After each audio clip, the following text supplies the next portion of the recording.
Your kids could get free or low-cost health coverage from Medicaid or CHIP.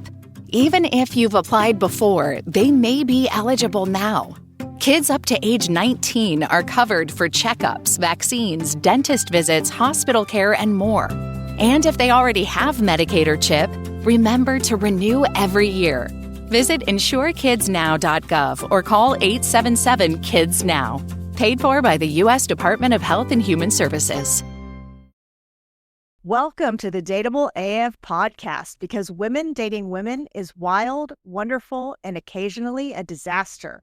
I'm your host, Dr. Sarah Kyle, a therapist in private practice. And I'm your co-host, Rachel Howell, researcher extraordinaire.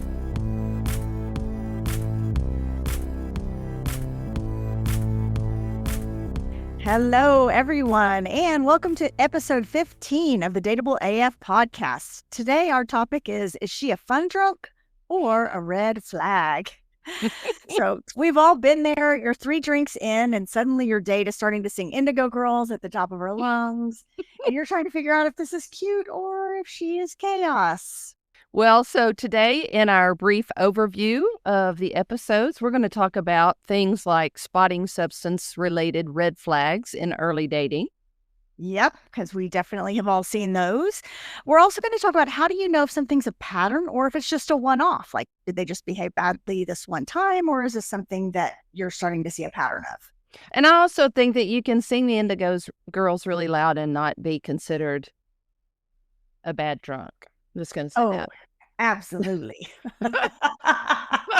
Doesn't everyone want to sing the Indigo Girls after a few drinks? Or even before. Yeah. That. We're also going to talk about what it's like to date someone sober. Sarah will speak more to that. Yeah, definitely. We'll talk about what that's like from the perspective of the drinker and also the perspective of a sober person, kind of what that's like. And then just talking in general about where playfulness ends and where problematic behavior begins. So it should be a good episode for you guys. Or not. I don't know what stories I can tell. Well, I could tell a few about you. I feel like there was one Halloween where you were dressed up in camo and you got kind of drunk. Oh, but that was a long time ago. I had the. I remember this. I cop to that. I do. Yeah. Well, part of why we're talking about this today is I will tell on myself that we've alluded to this on the podcast or maybe even said it out loud, but I stopped drinking about 5.5 years ago. So I was going to just tell a little bit of my journey and kind of how I came to that decision. Luckily, I feel super lucky and grateful that nothing too extreme happened to me. I did not go to jail. I did not get a DUI. None of those things happened. I didn't wreck my relationship, but I did have 3 incidents that happened in a pretty short period of time that made me question the amount of alcohol that I was drinking. Just mostly things where I acted a fool and woke up in the morning and kind of regretted it. One of the times was when we were living in Tulum. I was at my CrossFit Posada, which is like their Christmas party. And there was this really attractive straight woman that went to my CrossFit. And I was there with my wife at this party and had a lot of alcohol. And I was saying, Joe, look at Gabby. Isn't she hot? And Joe's like, Sarah, Gabby's like 5 feet away from us. She can hear exactly what you're saying. And I'm like, I know, but isn't she hot? And I woke up in the morning and felt a lot of regret about making a fool of myself in front of hot Gabby.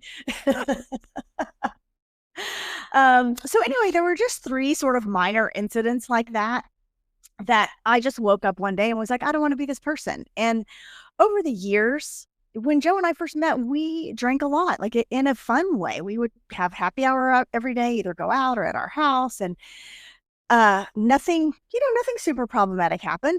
I am more of a like fun, jovial drinker than like I didn't get mad, I didn't get mean, but I would always be the person who wanted to stay till the very end. And Joe would be like, dear God, let's go home. And I was like, no, let's stay. Let's just have one more drink, or let's sing one more karaoke song.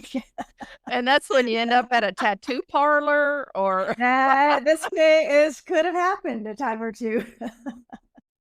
talking Joe into doing things she really didn't want to do. But anyway, so I decided, the other thing I'll say is that over the years before I decided to quit altogether, I had done many dry Januaries, many sober Octobers, many Whole 30s or cleanses where I stopped drinking for a period of time. And I also once took a year off of drinking to prove to myself that I did not have a drinking problem. Because if you can quit for a year, you of course don't have a problem, right? So what happened about 6 months into that year was that I started counting down. I was like, oh, in only 6 more months, I can have a drink. Oh, in only, 4 months and 27 days, I can have a drink. So I was on the countdown, just looking so forward to drinking again, which I always say, like, if there's some other substance, like if I told you could never eat bananas again, even if you really love bananas, you wouldn't probably have a reaction to it. But people have a really strong reaction to the idea that they won't be drinking alcohol ever again. So if you're that person, just, you might want to take a look at it. But anyway, we're here today to talk about how drinking can impact early dating, whether that's your drinking or looking at the drinking of the person you're dating. So yeah, let's dive into talking about that. Yeah, it's a great topic. And thanks for sharing your personal experience with that. And there are a couple of things about this topic that I think are very interesting and tricky. One is this transition from your college days and your early young life where drinking heavily and doing crazy things is, for better or for worse, kind of sanctioned. Yeah. Normal part of the culture. Seems a little bit appropriate. And what I've noticed is when people don't transition well into adulthood and they just keep doing that in their adult life. And that's definitely when I went to college with a handful of people where I saw them do that. And they just didn't make that transition well. And I think that was certainly a red flag. Well, I was going to say, and I think we normalize things by hanging out with people who do the same behaviors we do. So I can literally remember telling Joe that I didn't want to go on vacation with this couple of friends that we had because they don't drink very much and they're not very fun. Yeah. And because, we were drinking so much and that's what we did on vacation. We wanted to party it up. And these women weren't that fun because they didn't drink that much. And it is also sort of to that point, it is a social lubricant. And so it helps. I think when you're going out on a date, it helps the conversation flow. When you're first meeting somebody, it helps. And that if everybody's doing it, everybody's sort of in the same vibe. Mm-hmm. And I know, Sarah, you can speak to this because I'm typically the one that is having a drink and you're typically the one not having a drink and you're sitting in the group with the people who typically are drinking. Yeah, and almost always. Yeah.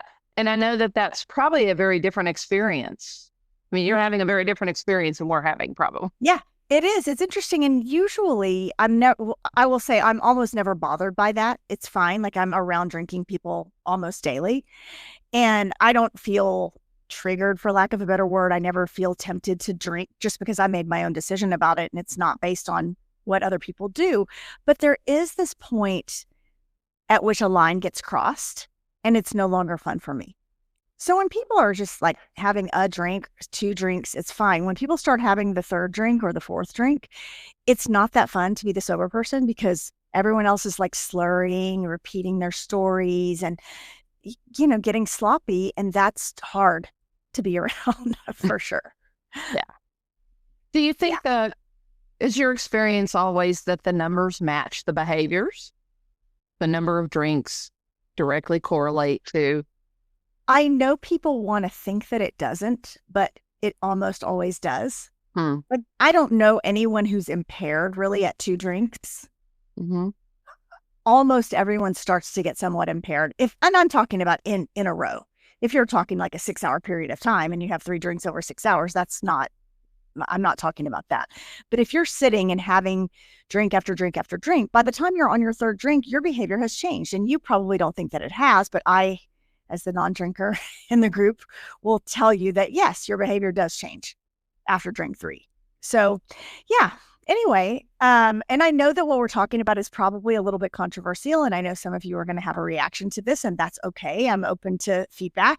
I also don't feel like I need to impose my ideas on anyone else. I think it's a personal journey that everybody has to decide for themselves.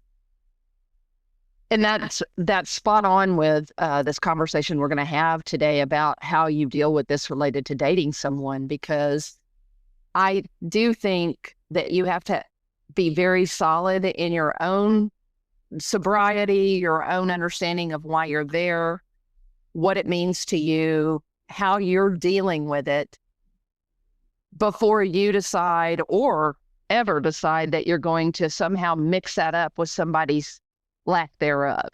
Yeah, absolutely. It's interesting. Just today on a radio show in Austin, there's a radio show that does a segment called Waiting by the Phone, and it's about someone who gets ghosted. They had a date with someone and it doesn't go well, so they call into the show. And today's episode was so interesting that we were recording today, was about a couple that had gone on a date, and the guy called into the radio station and said, "We had a great time. We connected. We stayed for hours, and I just don't understand why she ghosted me." Well, they called the woman to find out what happened, and she said, "We did have a great time. The guy was awesome, but he told me on the date that he didn't drink. And so then I didn't drink on the date because I felt awkward. And I just don't see myself ever being with someone who doesn't drink." And the guy was interesting because he didn't think he had a problem. He had just decided kind of for health reasons to give it up. And he told the woman on the date, "Have a drink. It doesn't bother me." But in her mind, she said when she fast forwarded into the future, she couldn't see herself dating a non-drinker. That's a tricky thing because both people have to be confident in why they're there. I mean, the space they're taking up in that area, because I do think you could do that like easily. I would see not drinking if somebody is not drinking on your first date. You just don't. But then you have the conversation of how's that going to go for you date after date? If you want to keep dating this person, she's made a decision that he didn't even have a part of. I mean, yeah. And it says more about her than it does about him, because why do you care what's in my glass? Yeah. Either way, what you care about is if someone's behavior changes as a result of a substance. That's in my personal opinion. But otherwise, why would I care what's in your glass? If you're drinking an alcoholic drink or a non-alcoholic drink, it doesn't matter. What matters is that if you drink too much of that, your behavior is going to change. Yeah, I don't know. I thought that was interesting, but I've had numerous clients over the years tell me they would never date someone sober. Wow. Yeah. That's it. That is very interesting. And there's, as you know, it definitely can change the dynamics of how you do certain things. I mean, I know you and Joe have had to make some adjustments because that was not how she entered with you. Right. But the adjustments, at least my experience with you guys, is more the adjustment is just everybody just does what they feel comfortable doing. If we go to dinner, you order what you want to order, and Joe orders what she wants to order. And yeah, absolutely. And so again, the problem is when people, either way, where your sobriety gets tangled up in somebody else's lack thereof, or you're a drinker that just does not have, you drink too much and you don't have good boundaries. I mean, yeah, absolutely. Yeah, for sure. And again, I would say for me, I don't try to control what Joe does. She's an adult who can do what she wants to do. I would say I wouldn't want to be with a partner who consistently overdrink because they're not present. Yeah. And that's not fun to be with someone who's not present. So, but other than that, you shouldn't, I personally don't think you should care whether another person's drinking or not, unless it impacts their behavior. To our audience, since we are playing to the audience of lesbian queer women, and doing a little research that we as a community tend to drink more in general in our relationships than heterosexual couples do. At least that's the data that I looked at. And why do you think that is? Like, what makes that happen? Well, I mean, some of that they related to more of a bar culture. I don't know. I think I'm a little too old to like maybe fully understand that because I'm not a part of a bar culture and haven't been for years. Those were some good times. Yes, they were. We had some really good times. And then we had some not so good times too. This is true. This is true. I was wondering too, though, because as a rule, and I don't even know if this statistic would be true anymore, but I would say as a rule, lesbian couples don't have kids as often as straight couples. And so I think you have fewer constraints if you don't have kids. I mean, I wonder if you compared childless lesbian couples to childless heterosexual couples or childless male couples, if things would level out more, because if you got a kid and you got to wake up in the next morning to get them to school, or if you have to stay sober because you might have to pick your kid up from sports practice or something, it does sort of change your dynamic around drinking. But if you don't have that constraint, you're free to drink more. So I wonder if that plays into it. It could. The other thing that I read about was just the dealing maybe with trauma and sexual abuse and some of those things that were coping mechanisms. Yeah, that's true. Do you think those things, this is another sort of going down a rabbit trail, but do you think those things happen more often in lesbian culture than not? I don't know the answer to that. I would tell you, and maybe you do know the answer to that. I don't. I would guess that probably not more, maybe just an acknowledgement of it. I mean, I would venture to guess that maybe lesbian women, queer women address their trauma more. I mean, interesting thing to look up, because that's maybe women in general acknowledge those things more, and definitely women are more likely to go to therapy than men. Yeah. So those things are probably all sort of tangled up, but I don't really know the answer to that. Yeah. Yeah. Good question. Well, for sure, at the beginning of dating, well, first of all, alcohol is pretty ubiquitous in our culture. Like, alcohol is a part of most of our social occasions. And I think that we have this idea that drinking can be used for calming your nerves, which of course people are nervous on a first date. So it's likely that people are going to drink on a first date. It gives people a feeling of confidence that they might not have otherwise. And I think also we don't want to be super vulnerable at the beginning. And alcohol gives us this sort of false bravado. So we avoid the real vulnerability that might come with, being completely sober on a first date. Yeah. And I think those things are, all those things are true. And I believe that, again, looking at someone where they go in wanting to they walk into a party, they don't know anybody. And, you want to go straight to the bar, grab a cocktail, glass of wine, and then you begin your mingling. And because you feel that or want to do that, I don't know if you would consider that a red flag. I wouldn't. But if they're 10 drinks into it and that's the only way, then yes, that's a big red flag to me. I don't know what your thoughts are about that. Yeah, I do not consider that a red flag. I think it is what most people do. I think that it's the exception to not go grab a drink when you first get to a party. So no, I don't think that in itself is a red flag.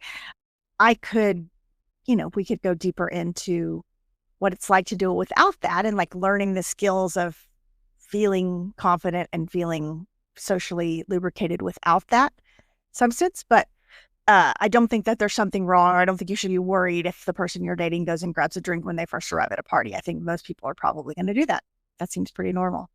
It does. The other thing I would notice probably if I'm on a date is if I'm, let's say, out on a date and someone's taking me somewhere for the first time, that if they're introducing me around or things like that, maybe you just don't make a beeline for the cocktail bar. You just don't make that the main focus in the beginning. Is that I might notice that. Like, I will graciously meet some people. You can introduce me to your friends or something. And then eventually, can I get you a drink? Can you get me a drink, sort of thing. But I think if you have somebody come in and they just go, all of a sudden you're going to introduce them, you turn around and they're gone because they're going to grab a cocktail, Yes.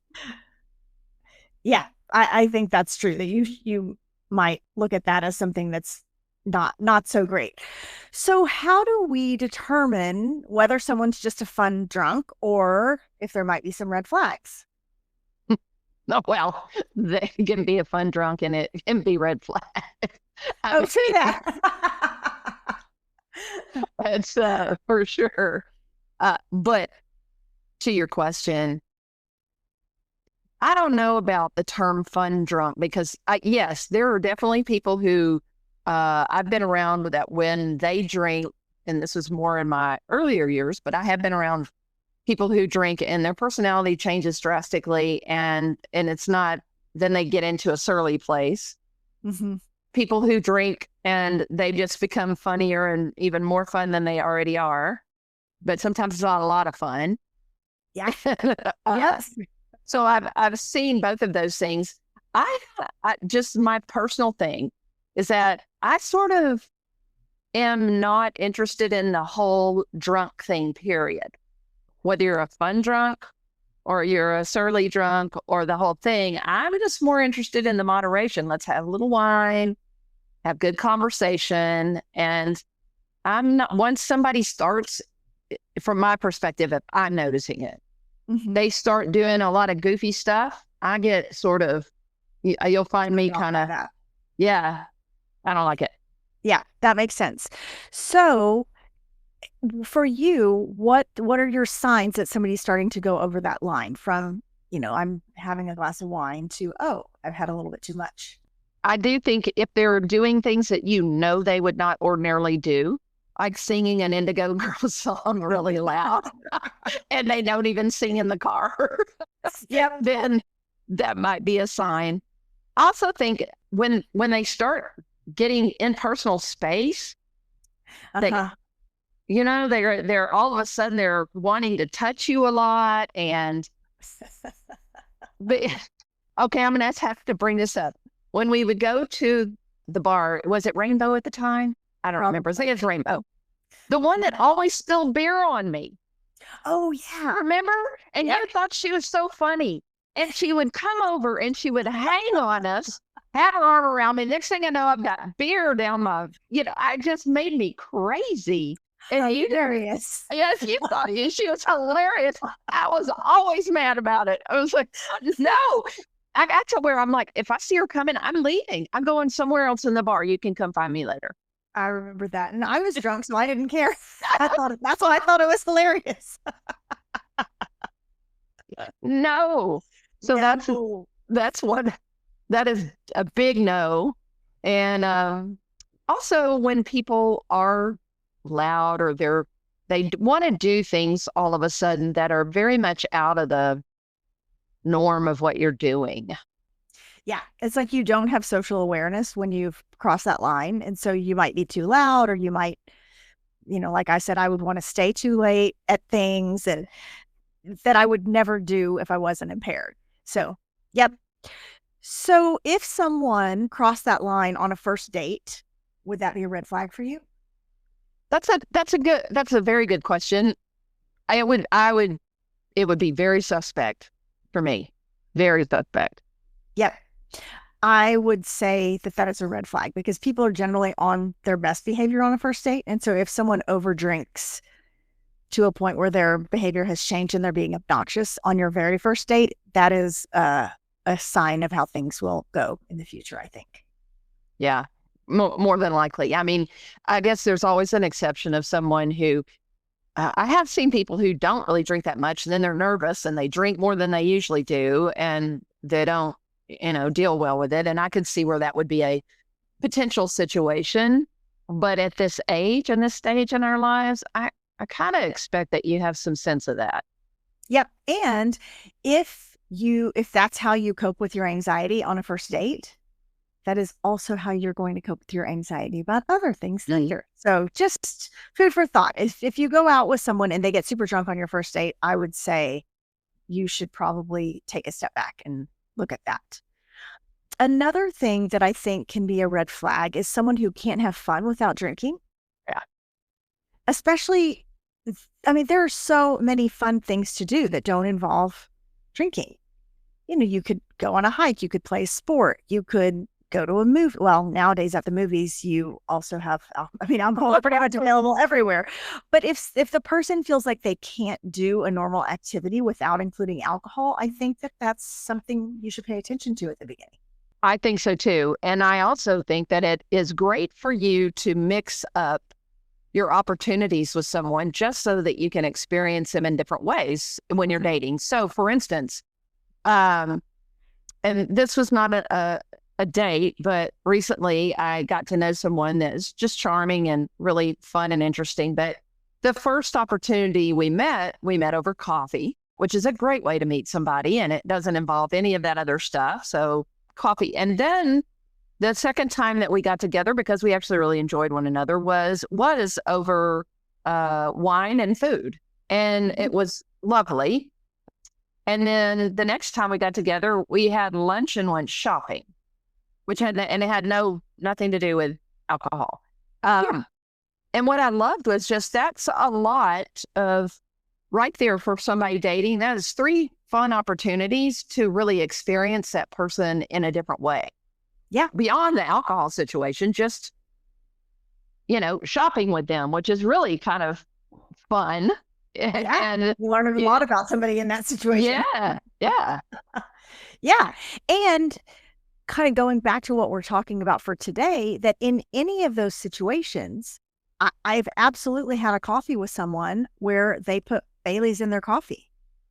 Oh, I mean, if you go in Austin, if you go to Radio for a coffee, they have a full bar and people can get a boozy coffee. Or going shopping and going to lunch, 100%. That person could have had a few drinks at lunch before going shopping. So that's what I mean. Like in your case, you've seen this person drinking and you've seen this person not drinking. If that person chose to drink in all of those scenarios, it's just something to pay attention to, I would say. Yeah. I think, and I'm not judgmental about I'm not judgmental about any of those. I love a good Bloody Mary, mostly if I'm in San Francisco overlooking the ocean and thinking about some clam chowder. And and I, in my younger days, love nothing more than a boozy lunch. Now at my age, if I did something like that, I have to go to the bed right after that. Have to have a little disco nap before you can do anything else. Yes. Yeah. And I want to be clear that I'm not judgy about it either. But when you're in that culture, it seems really normal to you. Like, oh, doesn't everybody drink at lunchtime? No, not everyone drinks at lunchtime.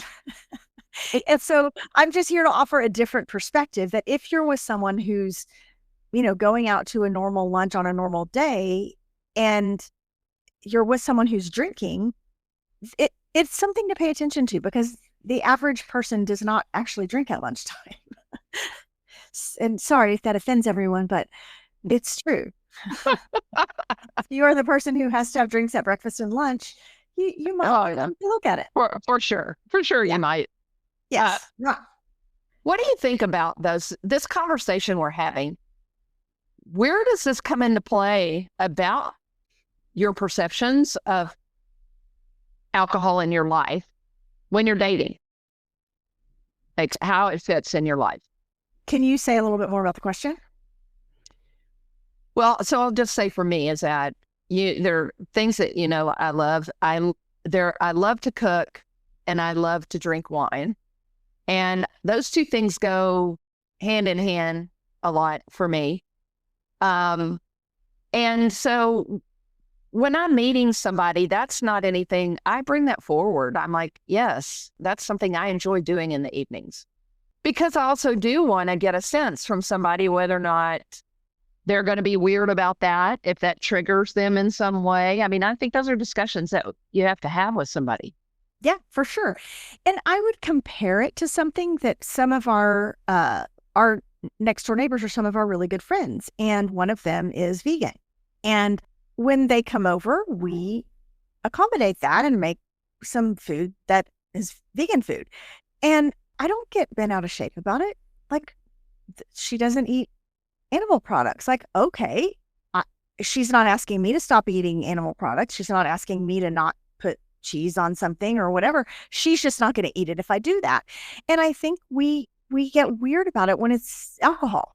Like if you were dating someone who was celiac and couldn't eat gluten, You can't cook pasta anymore. Like, okay, who cares? Like, but when it's alcohol, we tend to put a different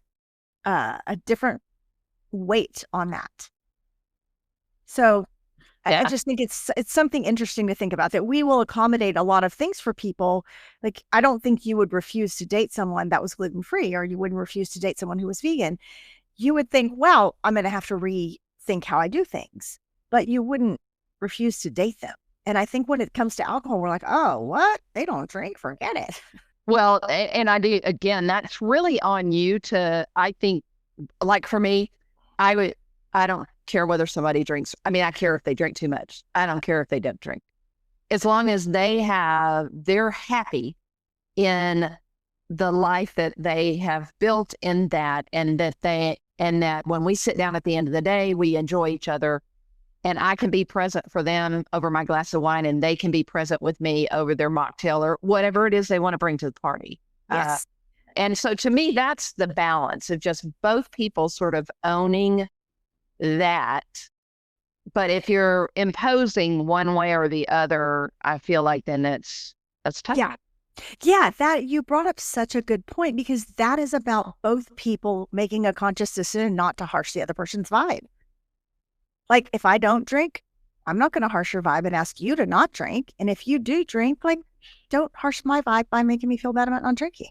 So it's perfect. It's about boundaries, like me taking care of myself and you taking care of yourself, and then moving forward. Yes. And I was just speak for myself, but I know this is true for you too. Most importantly, being present when you're with someone, just making sure that you are at present, and that whatever you're doing is not blocking you from really connecting to that person and being with that person. That's separate. That's separate and aside from anything that really alters your behaviors and things like that. I mean, that's more subtle, I think. Yeah. And I think, honestly, either thing. I think the sober person could block themselves from connecting because they're worried about what the other person's doing. And I think that the person who's not sober could also do something that makes themselves not present. So that's a really good point. Just staying present is the key. But I do want to be clear that someone having like an off night, and maybe someone having one incident of over drinking, I don't find that to be a red flag. I think if you see that happening consistently, especially at the beginning, I think it is something to pay attention to. But just someone having a one-off night and overdoing it one time, that could just be a slip up, or something that happens once a year. I agree with that. And the other thing is noticing, for me, it would be noticing whether or not someone just wakes up not feeling very good every morning. And so they're just not, I mean, that would harsh my vibe. I like to wake up, and most mornings, I like to go swim or work out, or just, mornings are a great time for me. I'm in a good mood. I would definitely notice if somebody, maybe they're not acting out, maybe they're not appearing to show all the red flags around alcohol, but if they wake up feeling kind of cruddy every morning because they themselves feel like, oh, if I drank one too many, I did the thing, that's going to harsh my vibe. Yeah.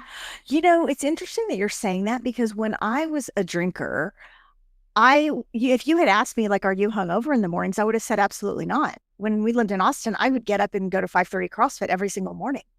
And I would have wine coming out of my pores that I'm sure everyone else noticed, but I got up, I did my thing. I was never the person who would stay in the bed until 10 a.m.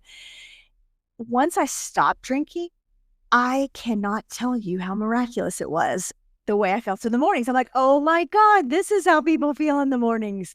I literally had no idea that I was in fact hungover, but I didn't recognize it because it was common. It didn't stop me from functioning. But I did. I felt foggy. I had a headache. I felt sluggish. I didn't feel great, but I didn't even notice it. Yeah. Yeah. So yes, for sure, somebody not feeling their best in the mornings can impact their dating partner. Yeah. So the bigger picture, though, is just look at someone's behavior patterns. And if they have patterns of drinking that don't work for you, notice that at the beginning, because that doesn't get better over time. that gets worse over time. That's very key, is understanding that if you are seeing things like that, it's probably not getting better. Yeah. It's wait for it to fix itself.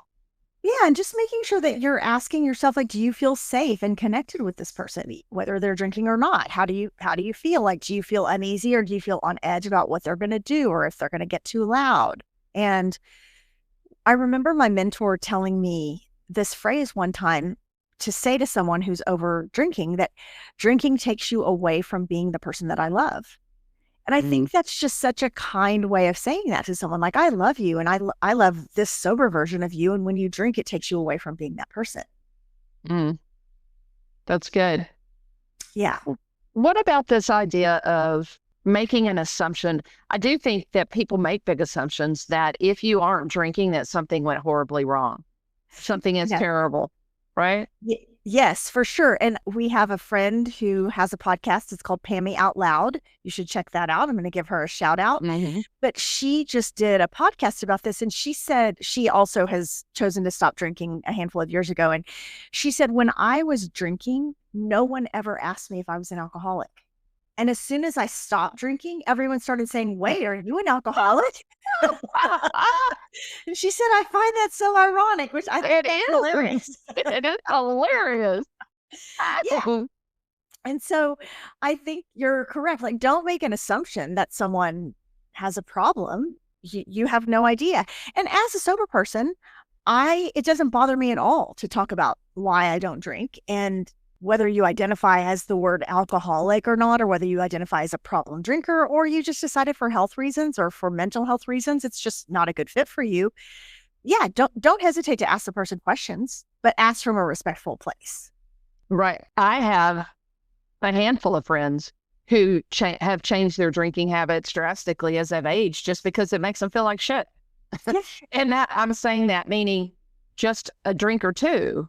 It just makes them tired or sleepy, or they just don't. And so they just decided they don't want to do it anymore. They just save it for very special occasions or whatever. And it's not because they were doing anything weird around alcohol. It's just your body doesn't process it the same as you age. That's true. And I think that if you are a drinker dating a non-drinker, be honest about your own relationship with alcohol. Like, if you're someone who likes to drink every day, don't try to hide that, or don't try to minimize how much you drink, because it's going to come out. Or you're going to be miserable trying to hold yourself back because of the person you're dating. So be honest with your sober date about your relationship with alcohol. Yep. Agree with that fully. And avoid guilt tripping. And that's just the idea. If you don't care, I mean, it's sort of like somebody putting their shit on the person that's sober, Yes. Well, is it okay if I drink, sort of thing? It's just own yourself in that space. Yeah, for sure. And that can go either way. Like, if you're the sober person, don't guilt trip someone for drinking. Like, no, that's a terrible idea. So yeah, just letting your person have their own behavior and not trying to control it on either side is super important. Right. Or don't guilt trip anybody for wanting to eat a lot of cotton candy at night. I'm just saying. For those of you who haven't listened to all of our episodes, that's a little teaser to go back and listen to something from the beginning. Okay, Monique, you know who you are out there that said it. That's right. Yeah, one of our friends and listeners wouldn't date someone because she had eaten cotton candy for dinner the night before. And now we refer to her as the cotton candy lady. She will forever be known as that. Yep. So remember too that if you are dating someone who doesn't drink, I'm gonna just to the horn of sober folks here, but sober folks are often pretty good communicators, and we're often pretty emotionally attuned because we're not checking ourselves out. So, you view that as a strength in a potential dating relationship. That does not have to be something that hinders you from having a good time in any way. Yeah.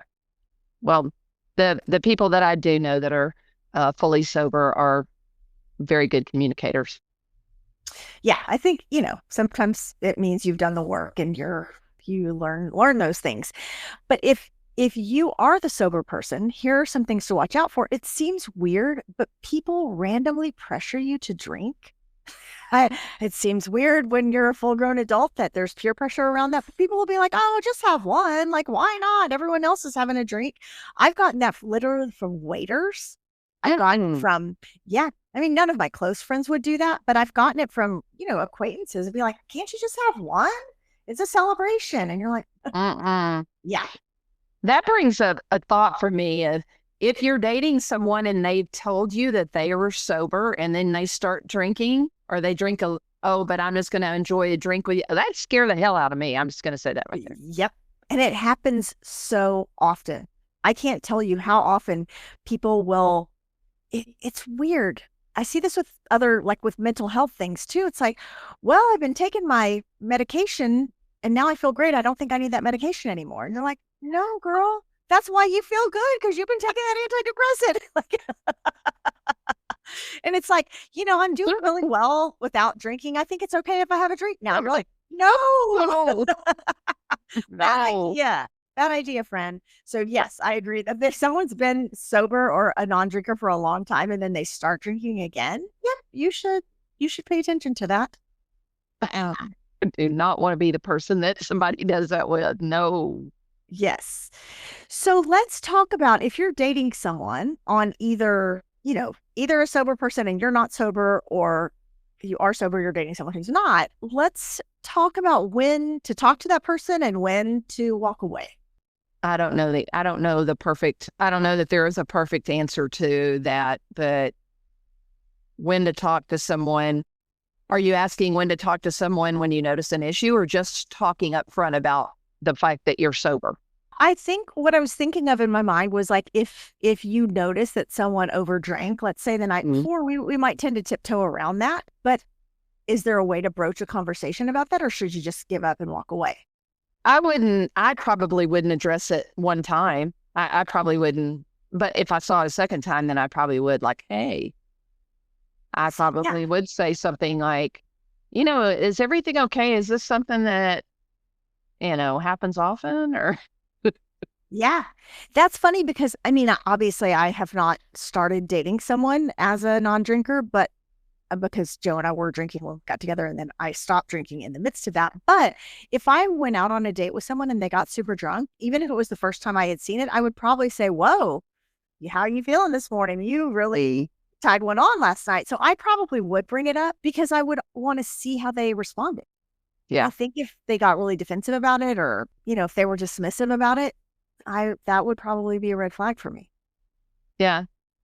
Also, I do think you would notice this has happened to me before in a dating situation where someone has walked away and the next morning blames something on the fact that they had too much to drink. And honestly, it wasn't anything big. I didn't really even notice anything, but they brought it up as if, that was one too many, and it made me want to kiss you or something. Oh, yeah. I think that caught my attention. Yeah, I think that is something to pay attention to. So in kind of wrapping things up and thinking about what we want people to take away from this, I think the first thing that I want to say is that if you see some red flags, that doesn't necessarily mean that you're dating a bad person or that you shouldn't date this person. It just means to pause and pay attention before you move forward and dive all the way in. Yeah, trust your gut. Yep. Like if her drinking makes you feel nervous, or if you feel anxious, or if you feel like you're having to babysit somebody, like that's not fun. That's a red flag. Ooh, big red flag too if they throw up. Yep. Somebody's throwing up on one of your first dates, or any date. Actually, no. Oh, no. I mean, if you have a virus, that's okay. I mean, I don't love it, but that's okay. But we're not having. There's no second date there. Not having it. And if you are someone who throws up from drinking, girl, get it. I'm telling you. Yep. And also, we're talking about just not ignoring incompatibility. Yeah. Around your substance use. Yeah. And that could mean that you like to party it up and you don't want to date someone who's sober. Like that is also a form of incompatibility. So just notice that, because it can really become a major stressor later on. Yeah. I mean, this one, I don't think we need to tell the audience it's a red flag, although I think there are plenty of people out there that stay in it. But people who get angry, abusive, inappropriate when they've had too much, I mean, you need to just run Yep. away from that. Yep. Yeah, because I think what happens is that alcohol lowers your barriers. And if you're someone who's an angry drunk, it's because you've got some anger in there that you probably need to deal with. And the alcohol is just allowing it to come out. So yeah, I mean, the most important thing is just remember that your own comfort and safety matter. Whether you are the person who drinks more or less than your date, make sure that you feel comfortable with that. All right. Okay, kids. Well, that is a wrap for today. If any of this resonated with you, if you or someone you know is dating a party girl, please share this episode. Sharing is really what's helping us grow, and we are trying to grow our numbers. We need you, and we need your listens, and we need your shares. So please send us any sad or funny drunken moments that you have from your dating life. We're featuring these in our after party episode, so make sure you tune in for that. And join us next week when our topic is going to be I'm not clingy, you're just distant. Dating with different attachment styles. Please follow us, subscribe to us, check us out on Spotify, Apple, or even YouTube if you want to see us in person. And thank you, as always, for listening to the Dateable AF podcast, where we help you find your happy ending. Remember, be bold, be kind, and for the love of queer dating, don't text your ex. Stay dateable. AF.